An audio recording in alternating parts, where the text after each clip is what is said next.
Welcome to EPG Patishala. We are looking at computer science courses. So, we are looking at computer networks. So, in today's module, we will be looking at routing which is used in the IP networks. So, specifically we will be looking at the distance vector routing and we will also look at the RIP protocol. Okay. So, we will start off with the difference between forwarding and routing. So, then we will look at the basics of routing algorithms and then we will look at the details of distance vector routing.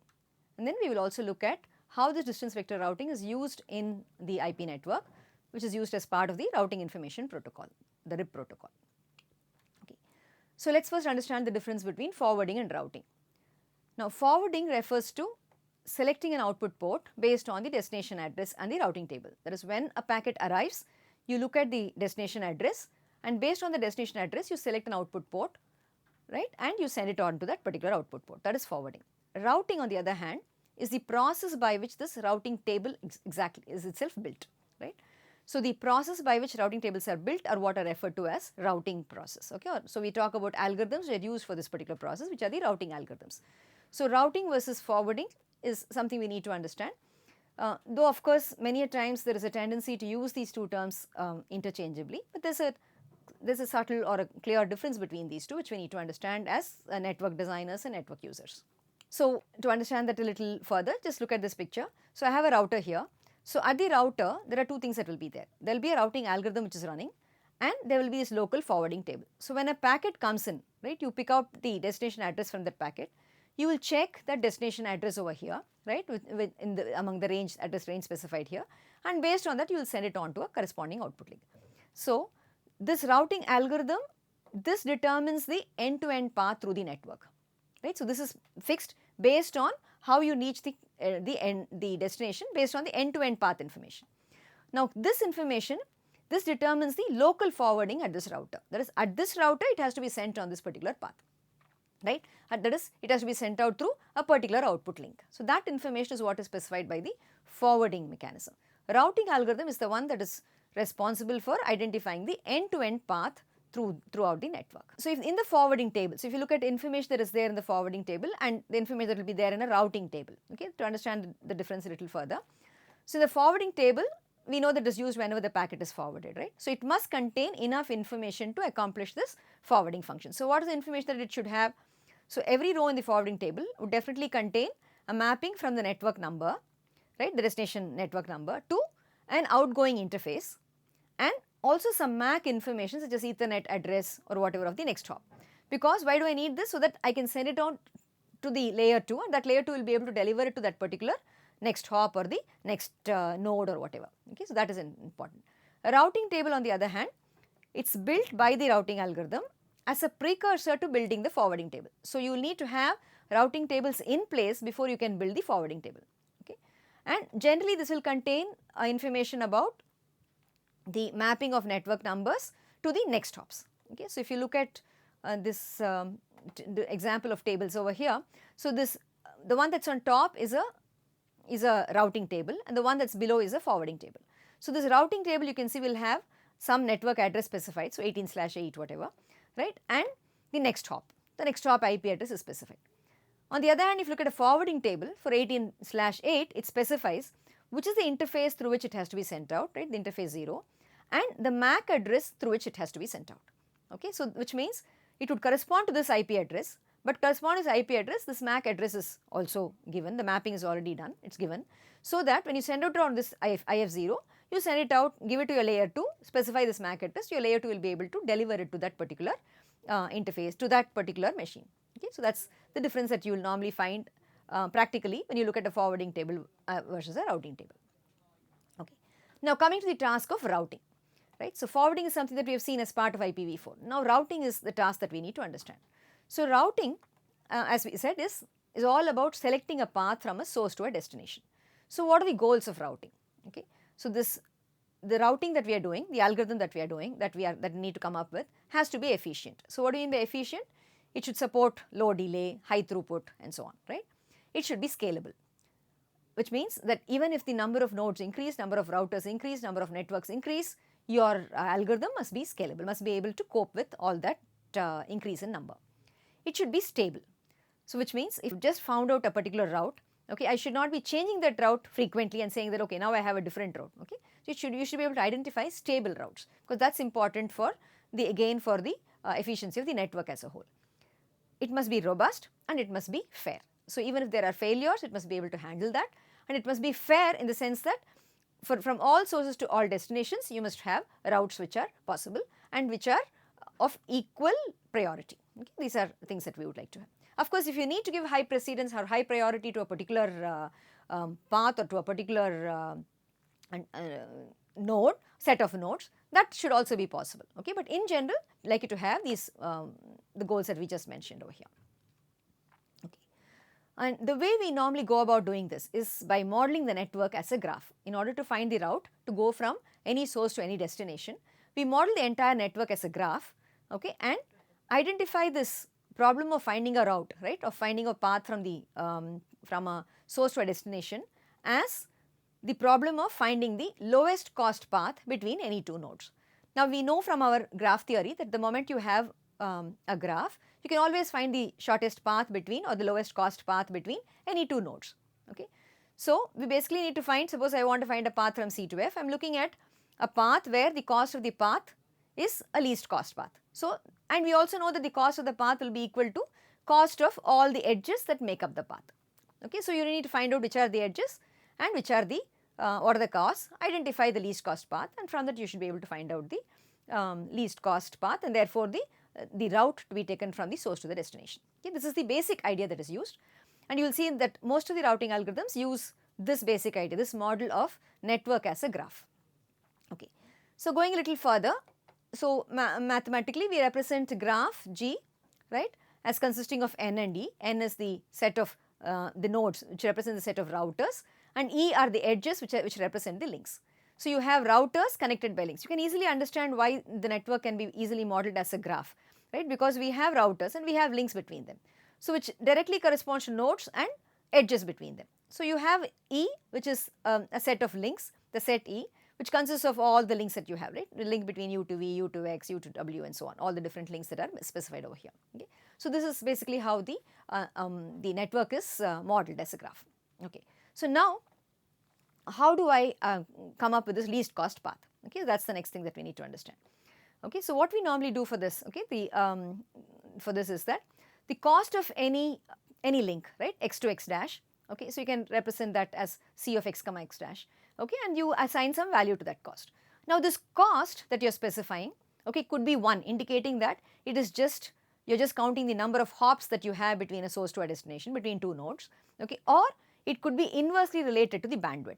So, which means higher the bandwidth, lower the cost, it will reach faster, or it could be inversely related to the congestion. If you have a higher congestion, you would actually have, you may not want to take that path, right. So, you may give a higher cost to that particular path and so on. Okay. So, you can determine the cost of each of these links, right, the cost that you are assigning to these edges based on various criteria, based on the criteria that you want to have to determine an optimal path from a source to the destination. Okay. So, we have various options that are available over here. Okay. And the cost of the path, okay, to go from x1 to xp, where you are visiting x2, x3, etc. in between, basically is sum of all the intermediate costs, right. So, C of x1 plus x1, x2 plus C of x2, x3 plus C of x3, x4 and so on, all the way up to C of xp minus 1 to xp. Okay. So, this is basically how the cost will be calculated. Okay. So, the key question is, what is the least cost path between any two nodes u and z? And the routing algorithm's job is to find that least cost path, right. So, we need a routing algorithm which allows us to find this path. When you talk of routing algorithms of this nature, there are different types of or classification that we can talk about. One of the fundamental questions that can be asked in coming up with a routing algorithm is it going to deal with global information or is it going to deal with local decentralized information? So, when I say global information, it means that I need to have a complete picture of all the routers that are there in my network. The complete network's picture must be available to me, and based on that I will identify the path to be taken from any source to any destination. Okay. So, you need to have information about the complete topology and the link cost information. So, there are algorithms which work based on this kind of information, which is called, they are called as link state algorithms. Okay. The link state algorithm is an example of such a global information based algorithm. Okay. So, the other option is a decentralized algorithm. in decentralized algorithm, or you can also call it as a local information algorithm, here what we do is every router knows information about its physically connected neighbors. It does not know information about others. But based on the information that it has about its physically connected neighbors, by iteratively getting information periodically, exchanging information periodically with its neighbors, right, it will construct the path to be taken from the source to any other destination. Okay.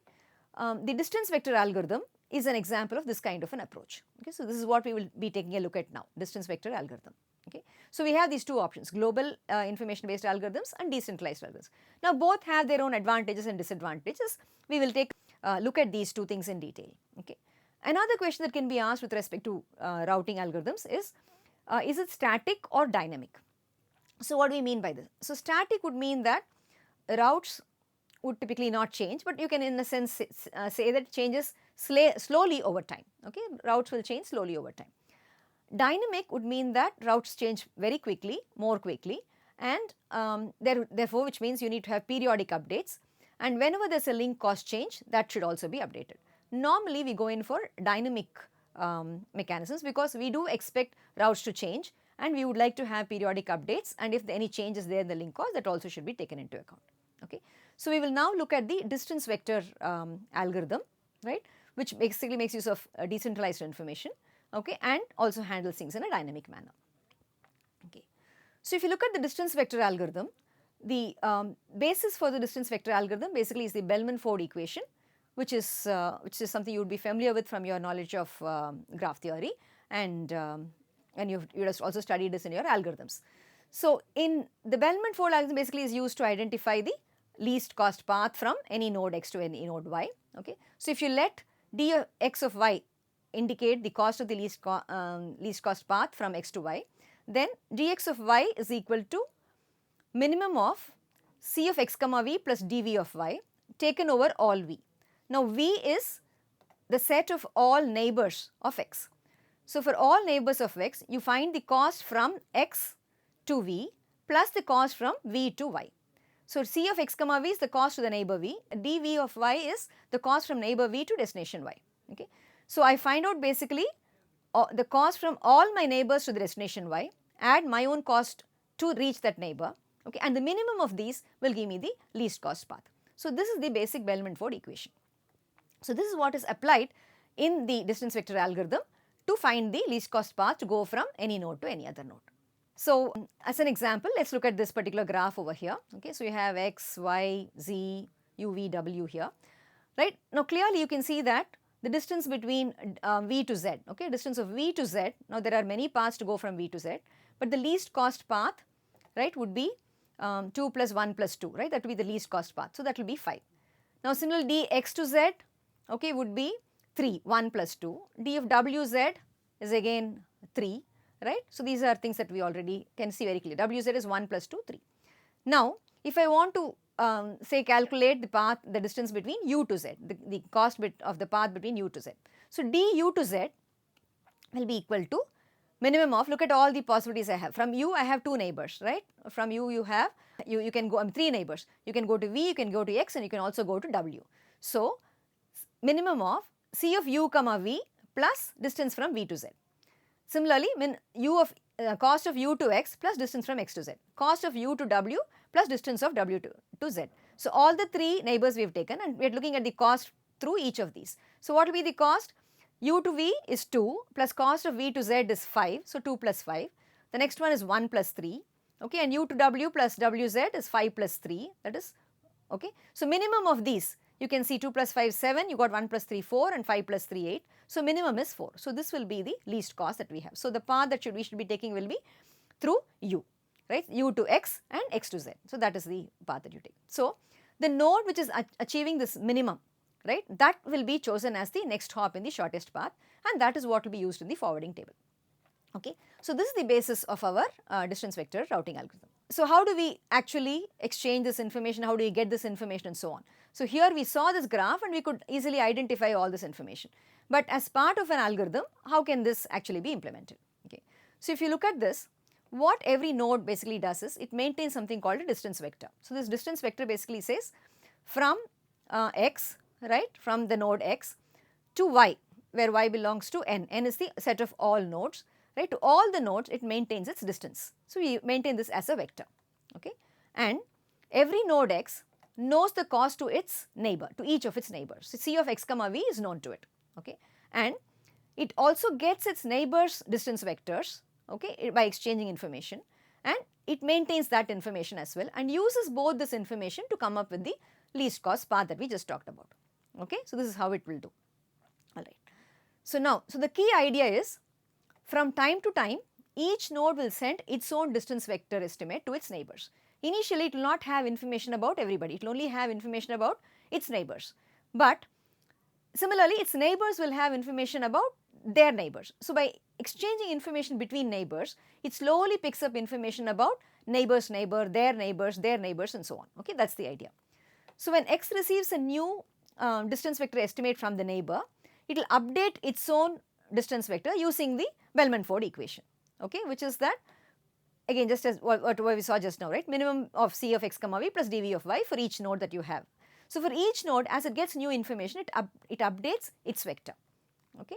And under natural conditions over a period of time you will find that dx of y will converge to the actual cost of the network, that is all the elements that are there in your vector will start corresponding to the actual cost to the various nodes that are there in your network, okay, that is the idea. So, now this whole process is basically an iterative process and it is an asynchronous process. So, each iteration, okay, is caused basically by two things. One, there may be a change in the local link cost, okay, something could have changed with your local link. So, that will change the vector, or you could get a update message from your neighbor. Something could have changed at the neighbor and therefore he could have sent you a distance vector update message. So, in both these cases an iteration will be triggered, okay, and the whole process is distributed because each node notifies neighbors, right, its neighbors, and it does so only when its distance vector changes, okay, and those neighbors then notify their neighbors and so on, okay, if necessary, okay. If there is a change in their information based on the information it gets from one node, then it will inform its neighbors and so on. So, at each node basically what will happen is the following. So, it will wait for either a change in the local link cost or a message from the neighbor. When there is any change, it will recompute the estimates, right. When it recomputes the estimates, right, if the distance vector to any of the destinations has changed, then it will notify the neighbors. So, and this process will repeat. Now, this happens at each node. So, you can see that in a distributed manner, all the nodes, right, will pick up the correct information, they will converge to the correct information, okay. This is the basic idea of this distance vector algorithm. So, we take a look at an example. So, let us say we have the simple network here consisting of 3 nodes x, y and z, okay, distance here is 2, here is 1 and it is 7 here. So, now initially the node at x will have information only about y and z, right, x to x is 0, y it has a distance of 2 because its immediate neighbor, z distance is 7, immediate neighbor. Similarly, and information from y and z has not got anything, so it sets all that information to infinity, the distances are set to infinity. Now, similarly at node y, the table at y indicates its distance to x and z, x is 2, 0 to y and 1 to z, other information is set to infinity. Similarly at node z, 7, 1, 0 is the information that it has as part of its distance vector, other distance vectors are set to infinity. Now, this information 0 to 7 is sent both to nodes y and z. Similarly, 2, 0, 1 of y will be sent to both x and z, right. So, like this you will have this exchange of information taking place. So, let us look at one exchange and see exactly how updates will happen. Okay. So, let us say at x I am receiving 201 from y and I am receiving 710 from z, right. These are two nodes that I have, two vectors I have received from y and z. Now, when this happens, my 0 to 7 that I have, right, is there a change that is going to take place to the values that I have over here? That is what needs to be determined. So, now what is the cost to y from x? Cost to y will be minimum of c of x comma y plus d of y comma y comma c of x comma z plus dz of y. Now, what is minimum of c of x comma y? X comma y is already 2 and y to y is 0, right. The other option I have is to z, right, x to z is 7, okay, and z to y is 1. So, 7 plus 1, 8. So, I have 2 and 8, the minimum of these two is 2. So, this information that will be written here is 2. So, cost of x to y remains at 2, there is no change in that information. But if you look at the cost to z, here cost to z is minimum of c of x comma y plus d of yz, comma C of x comma z plus d of zz. So x comma y is 2. Now distance from y to z is 1. So 2 plus 1. The other is 7 and 7 plus 0. Right? So if you compare 3 and 7, 3 is smaller. So you will see that z gets updated, the distance to z gets updated to 3. From 7 it has changed to 3, which means it has found that there is a shorter path than its direct path, which is through y. Okay? So that information is obtained in this exchange. So similarly, at every node, right, this kind of exchange will take place. So you can see the various exchanges that would take place here. There will be a change at each of these, and periodically, and because this value has changed here, right, similarly there will be no change in y, but there will be a change again in z, because z also you will be able to reach, from z you will be able to reach x through y. So here there will be a change and here there will be a change. So both these changes now will be sent to their neighbors, and you will see that in the third exchange all of them have got the correct information, right. So this is basically how the distance vector algorithm works. So just to give you another example of a slightly larger network, the only difference here is we have taken the costs of each of the edges to be 1, all are unit costs. So you can see that when you start off at A, for instance, A is connected to B, C, E and F. So its cost to B, C, E and F are set to 1, all the others are set to infinity. A to A of course is 0. Similarly, you will have the initial information for each of the, at each of the nodes, okay. Now, the initial routing table at node A will be like this, right, showing just its cost to its neighbors and who the next top neighbors are, okay. And the final routing table, after it has got all the information, it will have this updated cost and the updated next hop information, okay. This is basically how it will be, okay. So similar thing will happen at each of the nodes, and you will see that this will be the final destination that you get. Now you could actually work, I would urge you to work out this complete graph, right, the details for this graph, and arrive at this destination table. It will be an interesting exercise to understand how this whole thing basically works. So now we talked about this situation very nicely where everything converged very easily, okay. But when links fail, there could be a possibility where things do not really converge so quickly, okay. So we will take a look at a case where it converges, we will also take a look at a case where it does not converge so quickly, okay. So let us look at this first example. So let us say I have this graph here. Let us say for instance the link between F to G has failed.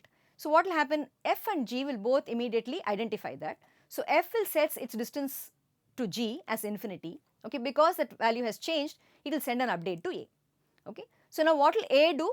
A will set its distance to G to infinity because it is using F basically to reach G. So its information also will be changed to infinity.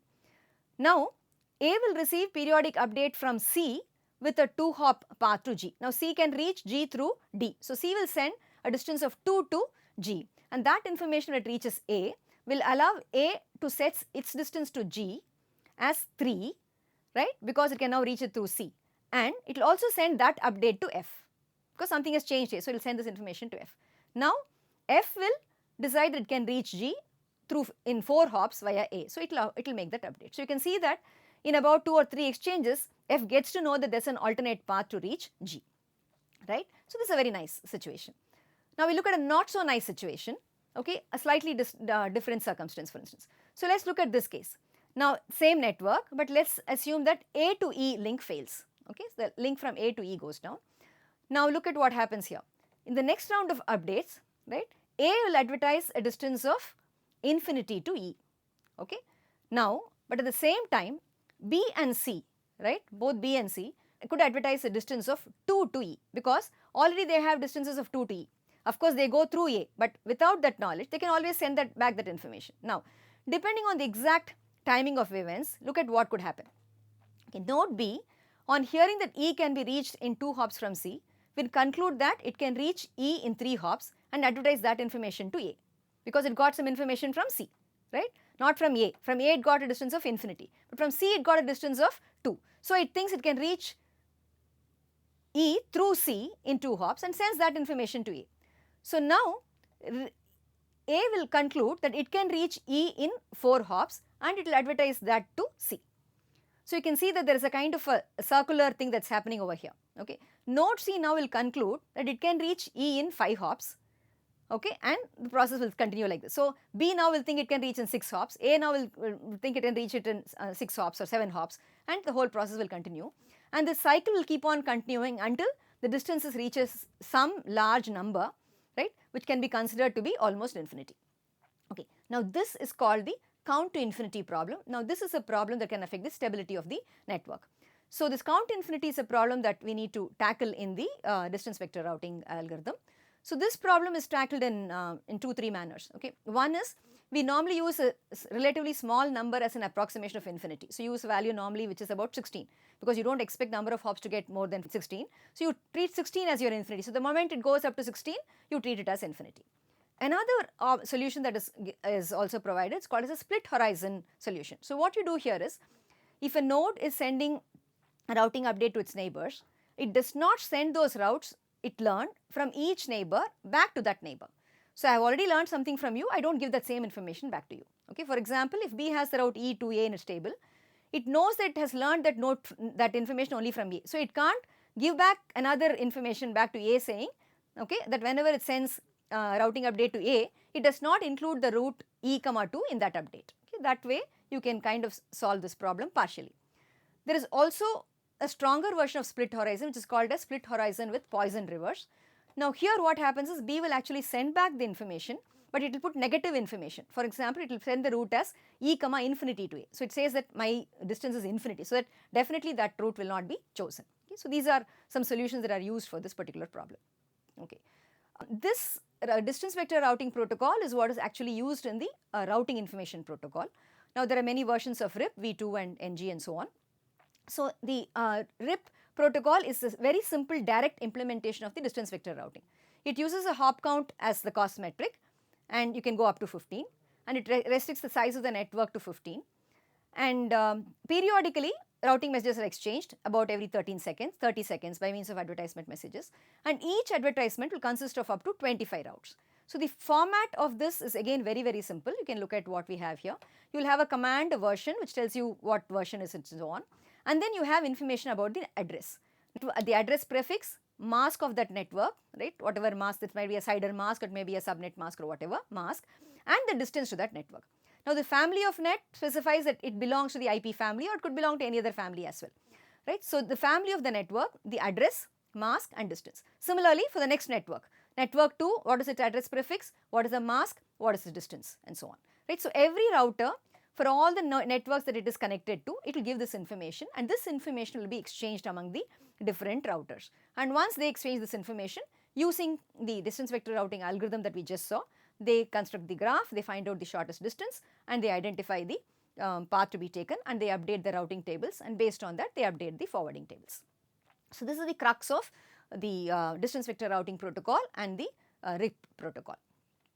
So to summarize, we have looked at 3 things, right. So we looked at routing versus forwarding, we looked at what routing algorithms are expected to do, how the graph abstraction helps us to identify the route, and we looked at the distance vector routing algorithm.